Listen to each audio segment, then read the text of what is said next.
Bonjour, je m'appelle Romain Graziani, je suis ce qu'on appelle un sinologue, c'est-à-dire un spécialiste de la Chine. Je m'intéresse depuis longtemps à l'histoire intellectuelle et politique de la Chine, particulièrement de la Chine ancienne, que j'ai commencé à aborder au terme de longues études de philosophie.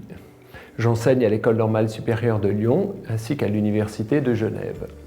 Je me suis intéressé ces dernières années à un paradoxe qui nous affecte tous dans notre vie quotidienne, dans nos échanges, dans nos expériences.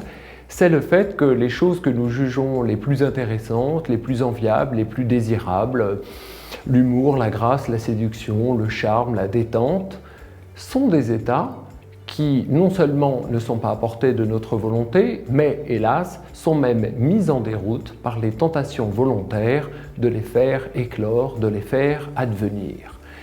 C'est un paradoxe quand on fouille un peu les textes et les traditions religieuses, philosophiques, poétiques. C'est un paradoxe qui se voit illustré de bien des façons, en Chine comme en Europe, et qui consiste toujours à retomber sur le même argument, la tentative de contrôler, d'anticiper, de planifier, de vouloir quelque chose qui fait partie de ces états si favorables est toujours irrémédiablement voué à l'échec. À partir de là, je me suis demandé qu'est-ce qui expliquait ce paradoxe, que les choses que nous voulons le plus sont des choses qui sont mises en déroute par l'intervention de la volonté, comment décrire ce mécanisme et surtout, comment se sortir de ce piège, de cette causalité diabolique.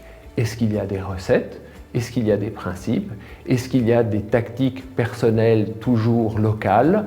Est-ce qu'on peut faire sien quelques dispositions, quelques lignes de fond pour nous orienter dans l'activité quotidienne? J'ai rassemblé et synthétisé, si je puis dire, toutes ces idées dans un ouvrage paru en 2019 aux éditions Gallimard qui s'appelle « L'usage du vide » et qui est une réflexion sur l'état de vouloir et de non-vouloir et du passage de l'un à l'autre.